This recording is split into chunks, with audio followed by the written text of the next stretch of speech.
आप लोग अपने घर में सफाई करते हो? अरे बोलिए ना, करते हो। कितने बार? कम से कम 2 बार, कम से कम 2 बार। कभी पानी गिर जाए तो क्या करते हो? ये थोड़ी कहते शाम होगी तब करेंगे, कहते हो क्या? क्या करोगे? तुरंत पोंछा लगाओगे, है ना? यदि दूध गिर जाए तो फिर तो और मेहनत करोगे। पानी से भी ज़्यादा मेहनत दूध में लगेगी। भोजन गिर जाए तो उसको तुरंत साफ करोगे, चींटियाँ आ जाएंगी, है ना? तुरंत साफ करोगे, सफाई करोगे। इसको क्या कहते हैं? सफाई करोगे, ठीक है। आप लोग नहाते हो कितने बार? कम से कम 2 बार, कम से कम 2 बार। और बीच में कभी कुछ हाथ पाँव में, चेहरे में कुछ लग जाए तो काम कर रहे हो, काम करते करते लग गया, जो काम कर रहे वो चीज़ टच कर गई हाथ में, मुंह में, कहीं भी, तो क्या करते हो कि शाम को नहाएंगे तब साफ कर लेंगे? क्या करते हो? तुरंत साफ करते हो, ठीक है, बहुत बढ़िया। कपड़े कैसे पहनते हो? साफ कपड़े पहनते हो। गंदा हो जाए तो चेंज कर लेते। भाई आज सफाई करी है तो आज तो अभी कपड़े बदलने पड़ेंगे, कल तो बहुत दूर है, रात को नींद भी नहीं आएगी। गंदे कपड़े पहनकर रात को नींद भी नहीं आएगी।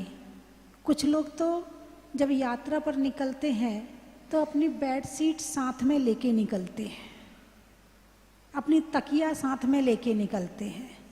भाई चलो गद्दा तो वहाँ का ले लेंगे, लेकिन बेड शीट तो अपनी होनी चाहिए, उसी में नींद आएगी, अपनी तकिया में नींद आएगी, किसी और तकिया में नींद नहीं आएगी। अच्छा, अब मन में कोई बुरा विचार आ जाए तो क्या करोगे? साफ करोगे? नहीं करोगे? भगवान महावीर ने सामायिक चारित्र कहा है। क्या कहा है? सामायिक चारित्र। 5 प्रकार का चारित्र होता है। सामायिक, छेदोपस्थापना, परिहार विशुद्धि, सूक्ष्म सांपराय और यथाख्यात, है ना? तो सामायिक को चारित्र कहा है। तो सामायिक किसको करनी चाहिए? महाराज जी, माता जी को। कौन करता है सामायिक? अरे बोलिए ना, कौन करता है? माता जी, महाराज जी सामायिक करते। तुम्हारे लिए थोड़ी कहा है, भगवान महावीर ने तुम्हारे लिए थोड़ी कहा कि तुम्हें भी सामायिक करनी चाहिए, नहीं कहा। पढ़ते ही नहीं है। सबसे अच्छा हमें पता ही नहीं है। जो चीज़ हमें पता ही नहीं है तो फिर हम कैसे करेंगे? और पता करते भी नहीं है, क्योंकि पता चल जाए फिर ना करे तो और ज़्यादा दिक्कत, इसलिए पता करते भी नहीं है। एक व्यक्ति, मैंने पहले बताया था, एक व्यक्ति ने आके पूछा कि माता जी, यदि हमें पता नहीं है कि रात्रि भोजन करने में पाप लगता है तो हमें पाप तो नहीं लगेगा? तो मैंने कहा डबल लगेगा। वो घबरा गया, डबल कैसे लगेगा?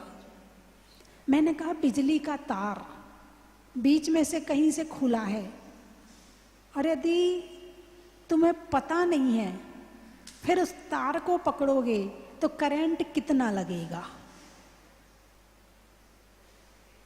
लगेगा? नहीं लगेगा? क्योंकि पता नहीं, इसलिए जोर से पकड़ोगे, है ना? ज़्यादा लगेगा। और पता है तो फिर भी ऐसे करोगे, लग रहा कि नहीं लग रहा, देखूं तो सही लग रहा कि नहीं लग रहा। पता है तो कम से कम बच के करोगे, और पता नहीं है तो फिर जोर से करोगे, है ना? मैंने कहा डबल लगेगा। बोले डबल कैसे लगेगा? मैंने कहा पहला पाप तो इसलिए लगेगा कि आपने ये क्यों नहीं जाना कि क्या सही है क्या गलत है। क्या धर्म है क्या अधर्म है। पहला पाप तो आपको अज्ञानता का लगेगा और दूसरा पाप जो कर रहे हो उसका लगेगा। बात समझ में आई कि नहीं? लगेगा ना? ऐसे ही कर्म है। यदि जान लिया कि रात्रि भोजन में पाप है तो फिर भी सोचोगे अरे अब चलो ठीक है, मजबूरी है तो खा लेते हैं, कल से ध्यान रखेंगे। अरे 9 बजे के बाद नहीं खाएंगे, अरे 10 लाक्षणी लग गई अब नहीं खाएंगे, अरे अष्टानी का लग गई अब नहीं खाएंगे, अरे आज अष्टमी चतुर्दशी है आज नहीं खाएंगे। पता है तो बच के करोगे, पता है तो बच के करोगे। करोगे तो सही, क्योंकि मजबूरी है तुम्हारी, उसके बिना काम नहीं चल पा रहा है, तो बच के करोगे, बचने का प्रयास करोगे। और पता नहीं है तो रात को 12 बजे भी नींद खोले, ये जरा पराठा बना देना, जरा पकौड़ी बना देना, क्योंकि पता ही नहीं है कि रात को खाने में पाप भी लगता है। अब चौमासा लगने वाला है, बारिश का मौसम शुरू हो गया, कीड़े मकोड़े आने लगे, तो वैसे ही रात्रि भोजन छोड़ देना चाहिए। कम से कम 4 महीने का तो छोड़ ही देना चाहिए, और 4 महीने नहीं तो कम से कम 10 लाक्षणी की पूर्णमासी तक तो छोड़ ही देना चाहिए। कब तक? 10 लाक्षणी की पूर्णमासी। बहुत मजबूरी हो तो बात अलग है, बाकी तो एकासन कर लो ना, क्या दिक्कत है। आपके संत कितने बार भोजन करते हैं? एक बार। तुम 2 महीने एक बार नहीं कर सकते? 1.5 महीने? अरे बोलिए ना। डॉक्टर के पास नहीं जाना पड़ेगा, और वैसे भी सर्दी होती है खाने के लिए, गर्मी होती है पीने के लिए, और बरसात होती है त्याग के लिए। किस लिए होती है? हाँ, सर्दी में जठराग्नि उद्दीप्त रहती, कुछ खाओ सब पच जाएगा। गर्मी में खाया ही नहीं जाएगा, यूं लगेगा अब शिकंजी पी लें, अब पानी पी लें, अब ये पी लें, वो पीले पीने लगता है। लेकिन बरसात में सूरज बादलों से ढका हुआ होता है, यानी अग्नि ढक गई। सूरज में क्या है? अग्नि। अब अग्नि ढक गई तो पेट में जो जठराग्नि है ये भी मंद पड़ गई। पेट में जो भोजन पचाने वाली अग्नि होती है उसे जठराग्नि कहते हैं। आपकी भाषा में एसिड कह लो, एसिड, वो भी अग्नि है। तो वो मंद पड़ गया, और पेट का एसिड मंद पड़ गया, पचाने की क्षमता कम हो गई, और तुमने यदि ज्यादा खा लिया तो फिर डॉक्टर के पास जाना पड़ेगा। बात समझ में आई कि नहीं आई? तो जितने व्रत हैं वो सारे इन्हीं दिनों में आते हैं। इन्हीं दिनों में ज्यादातर रवि व्रत कब आते हैं?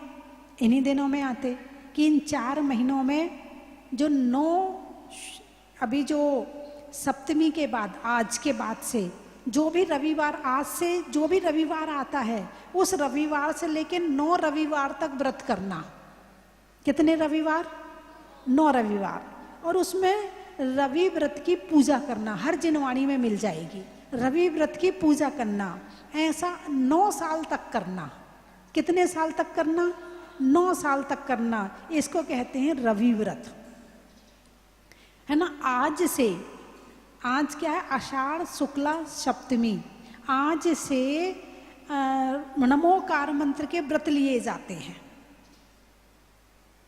5 पंचमी, 9 नौमी, 7 सप्तमी और 14 चौदस, ऐसे 35 व्रत किए जाते हैं नमोकार मंत्र के। वो भी आज से शुरू होते हैं।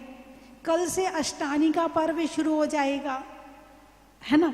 तो इस तरह जो भी दिन आते हैं, तो इन दिनों में जितना त्याग करोगे उतना धर्म की तरफ से, आत्मा की तरफ से सुखी रहोगे और शरीर की तरफ से सुखी रहोगे।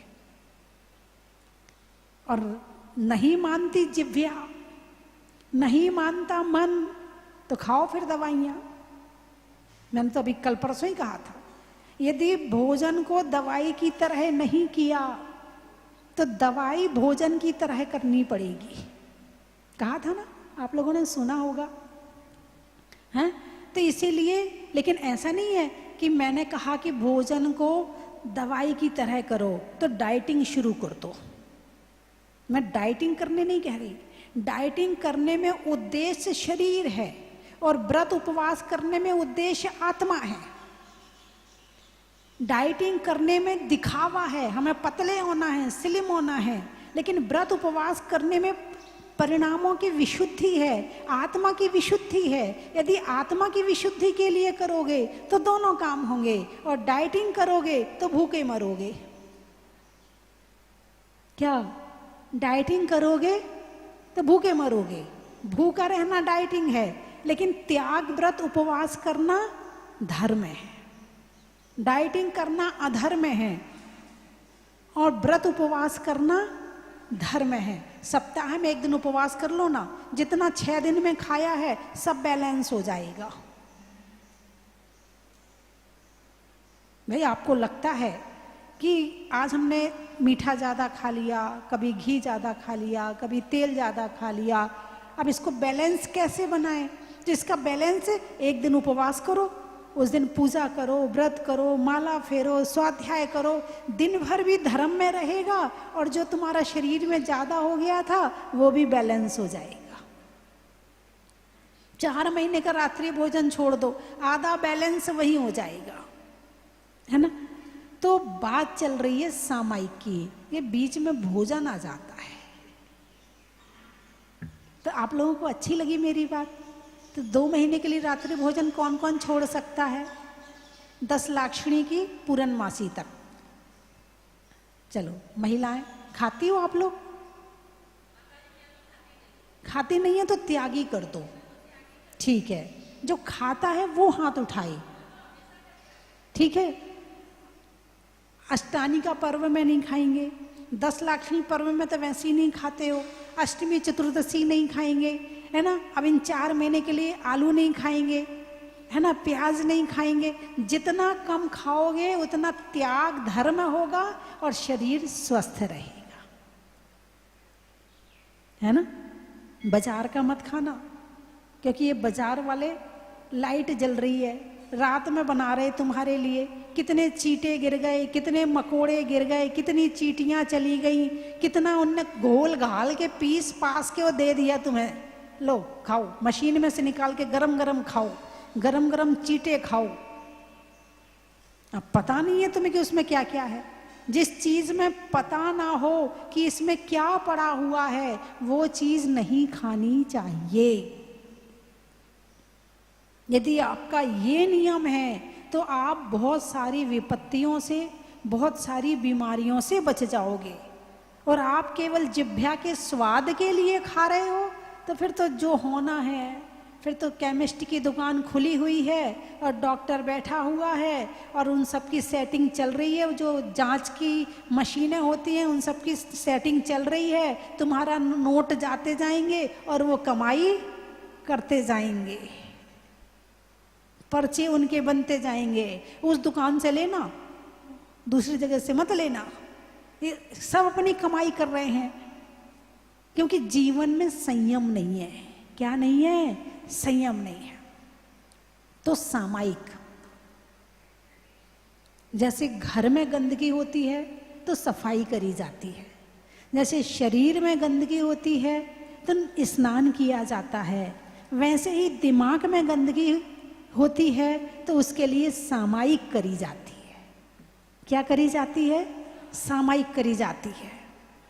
सामायिक व्रत, जो 12 व्रत हैं, 12 व्रतों में 4 शिक्षा व्रत हैं। 4 शिक्षा व्रत में एक सामायिक व्रत है। सामायिक शिक्षा व्रत, शिक्षा के रूप में सामायिक करना सीखो, सामायिक करना सीखो, शिक्षा। फिर और आगे बढ़े तो तीसरी प्रतिमा, सामायिक प्रतिमा आ जाती है। अब सीख ली, अब सामायिक करना है, अच्छे से करो बैठ के। चलो, अब तुमने सामायिक करना सीख ली तो फिर उसके बाद में जब दीक्षा लेते हैं फिर तुम अच्छे से और अच्छे से सामायिक करो। फिर जब सामायिक और अच्छे से होने लगी तो फिर नियत काल और अनियत काल सामायिक होती है। सामायिक क्या है? राग द्वेष का त्याग करना सामायिक है, समता सामायिक है। जैसे कि तराजू में तौलते हैं ना, तौलते हैं, तो कब सही माना जाता है? जब बांट इधर रखा हो और सामान इधर रखा हो और कांटा बिल्कुल बीच में आ जाए, सम हो जाए। क्या हो जाए? सम हो जाए। उस तो जैसे वो कांटा सम हो गया तो बैलेंस हो गया। क्या हो गया? दोनों ने आपस में बैलेंस बना लिया, दोनों इक्वल आ गए, दोनों एक जगह आ गए। ऐसे ही मन ना राग में हो ना द्वेष में हो, ना किसी की प्रशंसा में हो ना किसी की बुराई में हो, ना किसी से मोह हो ना किसी के प्रति बुरे भाव हो, बीच के भाव। कौन से भाव? बैलेंस कर लिया। अब किसी को देख करके मन में राग पैदा नहीं हो रहा है और किसी को देखकर मन में द्वेष पैदा नहीं हो रहा है। तुम्हें जो अच्छा नहीं लगता था उसको देखकर कुछ कुछ नहीं हो रहा है कि ये बुरा है, ये ऐसा है, ये ऐसा है। और जो अच्छा लगता था उसको देख के भी कुछ कुछ नहीं हो रहा है, ये बहुत अच्छा है, ये ऐसा करता है, ये ऐसा। दोनों के प्रति समान भाव जहां आ जाएं उसका नाम है सामायिक। हीरा और कंकड़ पत्थर जब दोनों बराबर लगने लगे ना एक के प्रति राग न एक के प्रति द्वेष, न हीरे के प्रति राग न कंकड़ पत्थर के प्रति द्वेष, क्योंकि दोनों में समान भाव आ जाए, इसका नाम है सामायिक। अच्छा ये बताओ, हीरा और कंकड़ पत्थर एक है या नहीं है?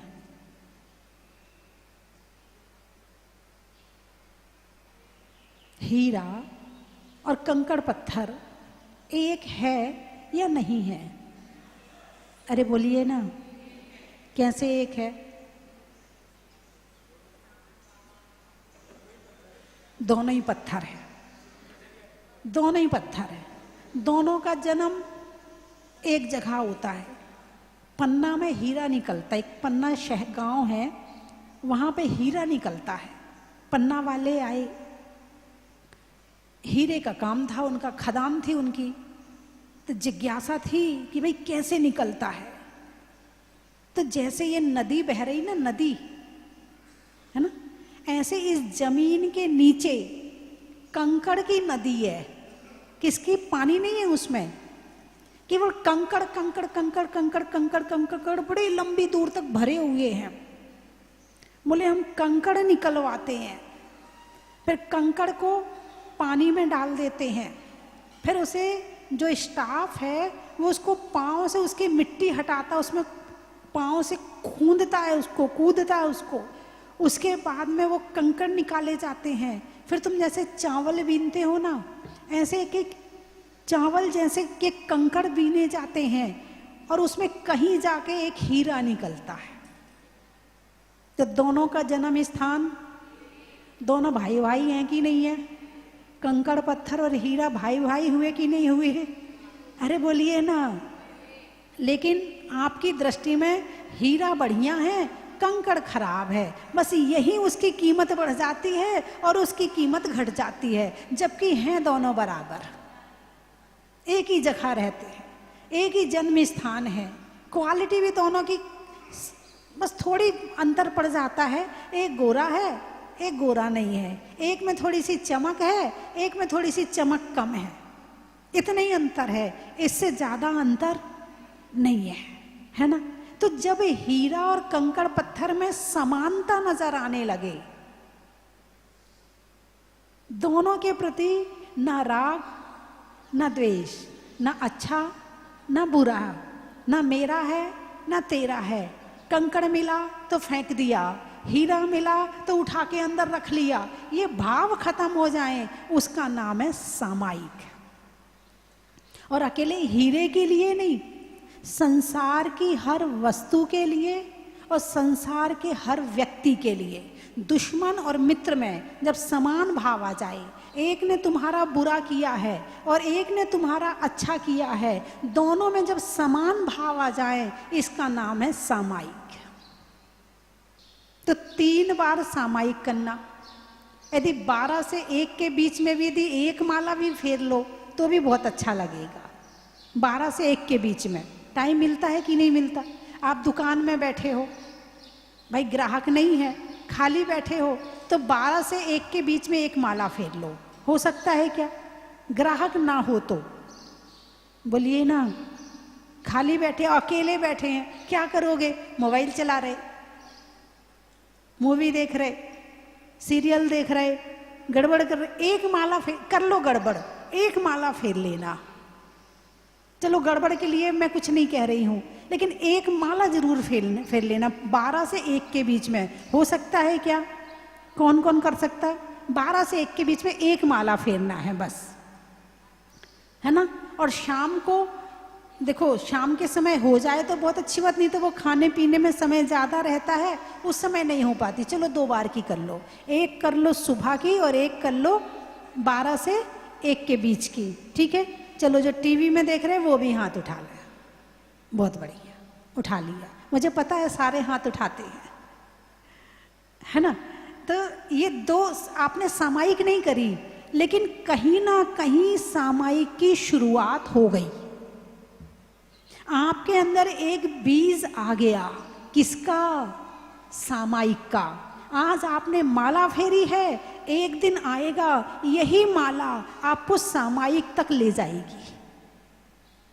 एक छोर तो पकड़ लिया ना आपने, एक छोर पकड़ लिया है तो कभी ना कभी मन भी करेगा आगे बढ़े, कभी ना कभी मन करे अरे एक माला फेर ली, चल थोड़ा सा ध्यान भी कर लेते हैं, चल थोड़ा सा 5 मिनट चिंतन भी कर लेते हैं, चल थोड़ा सा स्वाध्याय भी कर लेते हैं।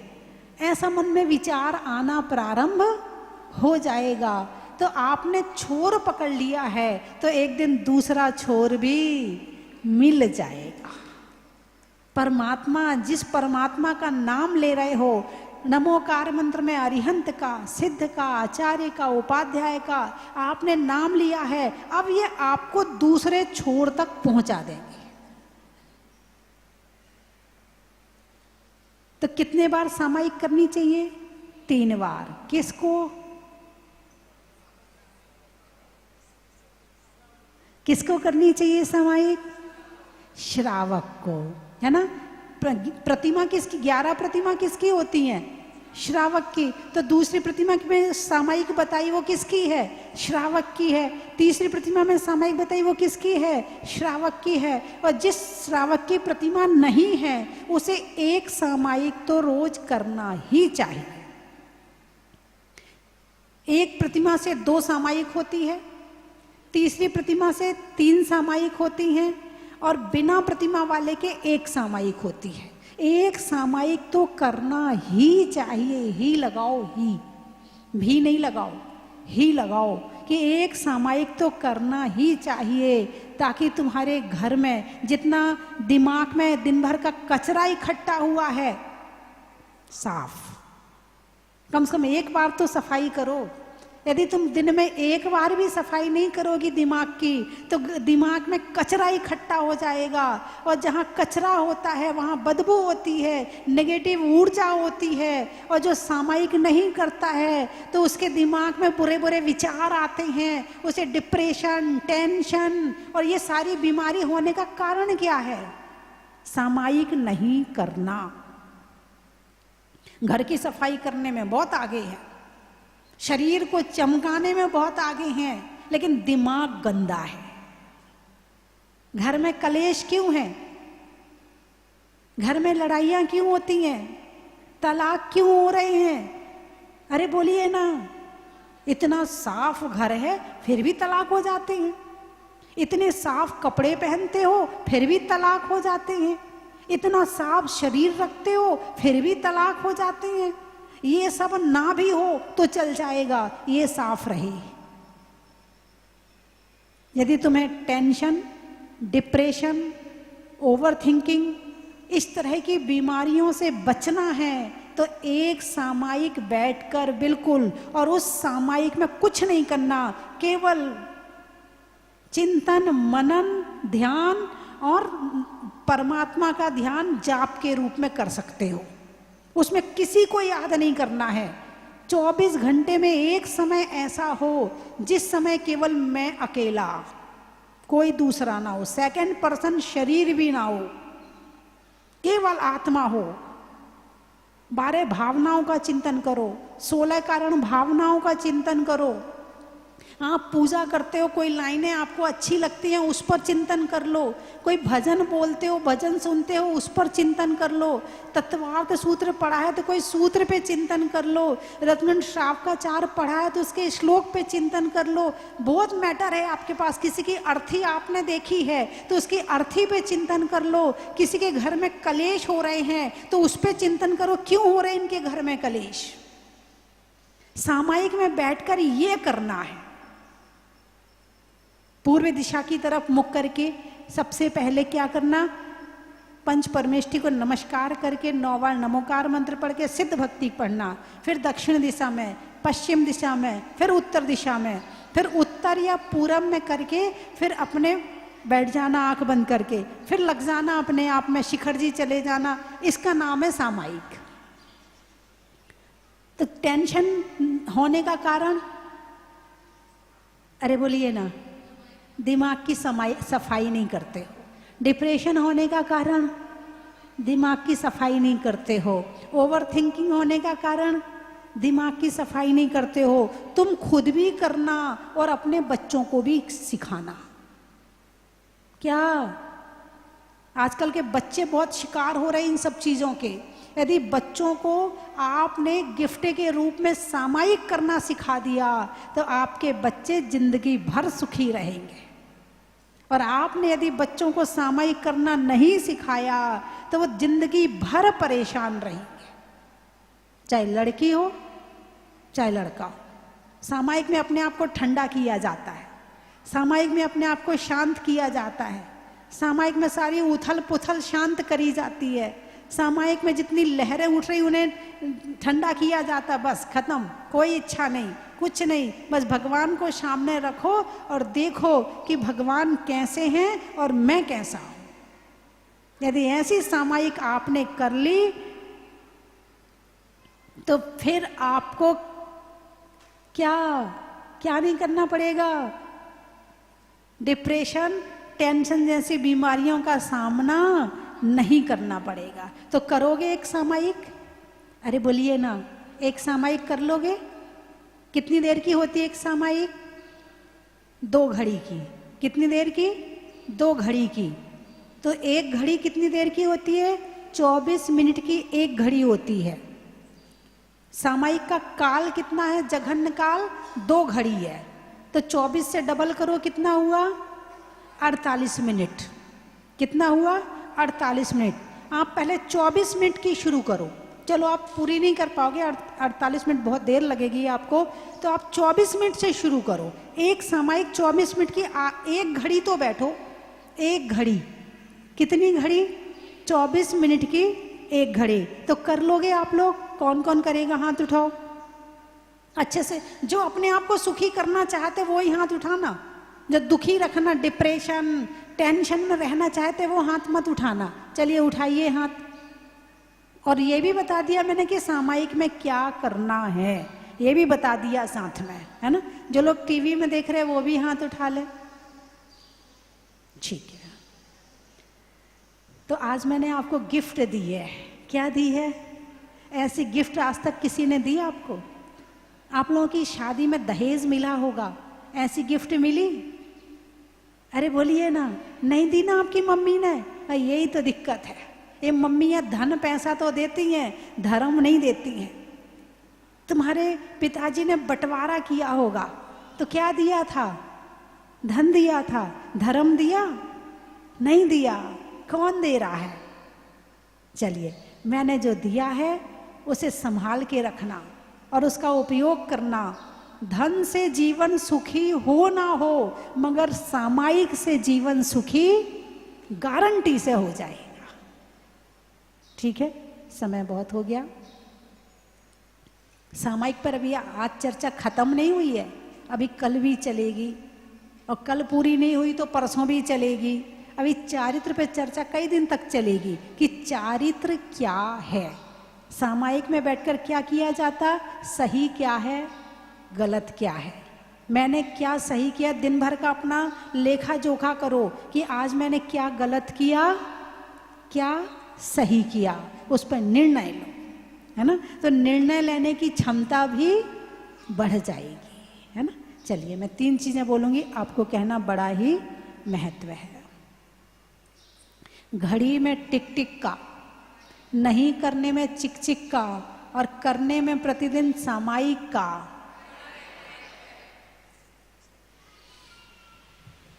इसकी कभी आपके यहाँ शादी हो या बाहर जाओ, नहीं कर पाओ तो कोई बात नहीं है, लेकिन यदि आप सामान्य अवस्था में हैं तो सामायिक जरूर करनी है, ठीक है। थोड़ी छूट दे दूं, नहीं तो आपको टेंशन हो जाएगी, छूट गई तो छूट गई तो छूट गई तो। सफर कर रहे हो तो सफर में ही आंखें बंद करके बैठ जाना, वहीं कर लेना। स्वभाव में नर्म का, भोजन में गर्म का, और जीवन में धर्म का बड़ा ही महत्व है। हिंदी में मात्रा का, स्कूल में छात्रा का, आज आपकी जहाजपुर की यात्रा का बड़ा ही महत्व है। जनवरी में जाड़ा का, जाड़े में काढ़ा का, और आने वालों में छिंदवाड़ा का बड़ा ही महत्व है। पापों के खंड खंड का, और गलती करने पर दंड का, और आने वालों में भिंड का बड़ा ही महत्व है। और कहाँ से, पैठन से भी आए हैं, बहुत बढ़िया। सोचने में मन का, आत्मा को रहने के लिए तन का, और आने वालों में पैठन का बड़ा ही महत्व है। टोंक इंदौर, आम की बौर का, खाने में कौर का, आने वालों में इंदौर का बड़ा ही महत्व है। नहीं करने में फिकर का, बातों में जिक्र का, और आने वालों में सीकर का बड़ा ही महत्व है। खेत में खाद का, भोजन में सलाद का, और आने वालों में मुरादाबाद का बड़ा ही महत्व है। नहीं होने में रंज का, पंजाब में पंज का, और आने वालों में किशनगंज का बड़ा ही महत्व है। आगरा, सतियों में अनंग सरा का, जीवन में जरा का, और आने वालों में आगरा का बड़ा ही महत्व है। त्रियंचों में बिल्ली का, डंडा में गिल्ली का, आने वालों में दिल्ली का बड़ा ही महत्व है। गाने में सुर का, नृत्य में नूपुर का, आने वालों में जयपुर का बड़ा ही महत्व है। बोलिए 24 भगवान की जय। करेली, जातियों में तेली का, फूलों में चमेली का, और आने वालों में करेली का। पहली बार आया हूँ और मेरा ऐसा कोई प्लान नहीं था कि मैं विश्राम जहाजपुर में करूँगा। मैं यहाँ से बिजोलिया पार्श्वनाथ निकलने वाला था, पर यहाँ का माहौल, यहाँ की प्रतिमा, माता जी का आशीर्वाद इतना अच्छा मिला कि मेरा बिल्कुल यहाँ से जाने का मन ही नहीं किया। मैं रात्रि विश्राम भी यहीं किया और मुझे खूब आनंद मिला, खूब मजा आया। हम लोगों का पहले तो कहीं और जाने का प्लान था, बट पता नहीं अचानक ऐसे निमित्त आई कि हमें तीर्थ वंदना करने का सौभाग्य मिला, और उसमें हम जब जैसे ही जहाजपुर आए तो यहाँ आकर हमें इतना अच्छा लगा। ये बोले कि बार बार कि रुके नहीं रुके, फिर हम लोगों ने सोचा कि नहीं यहाँ रुकना चाहिए। रुकने के बाद हमने यहाँ दिए जलाए, आरती करी, और सुबह शांति धारा करके इतना अच्छा लगा कि ये बोले हम हर साल एक बार जहाजपुर तो जरूर आएंगे। हम तो पहले इंदौर आए थे, हमारा प्लान कुछ भी नहीं था। हम घर के लिए निकल रहे थे, पर अचानक से बोले कि जहाजपुर जाते हैं, मंदिर बहुत अच्छा है और माता जी भी है वहाँ पे।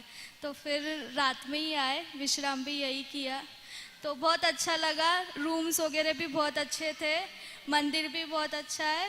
मैं किशनगंज से आई हूँ, मुझे बहुत ही अच्छा लगा। मैं रोज़ आपका प्रवचन दोनों टाइम सुनती हूँ, मुझे बहुत अच्छा लगा। मुनि सुव्रत भगवान की मेरी बहुत इच्छा थी।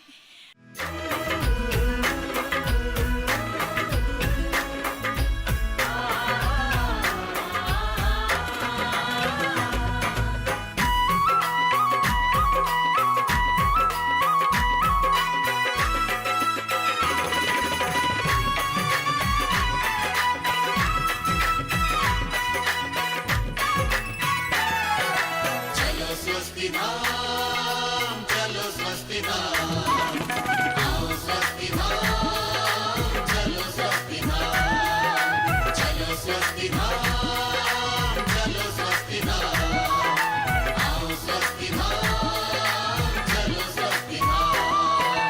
स्वस्ति धाम मुझे जाना है, मन में है ये धारणा। स्वस्ति धाम मुझे जाना है, मन में है ये धारणा। 20वें तीर्थंकर की मूरत हो। कंचन की थाल को सजाओ रे आज, रत्नों की थाल को भर लाओ रे आज। आओ आओ करे रे गुणगान आरती भगवन की। आओ आओ करे गुणगान आरती भगवन की। आओ आओ करे रे गुणगान आरती भगवन की।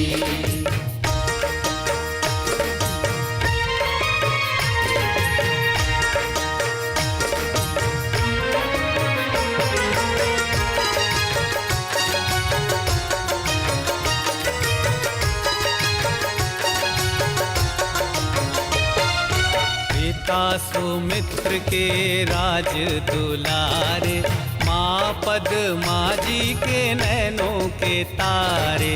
पिता सुमित्र के राज दुलारे, माँ पद्मा जी के नैनों के तारे।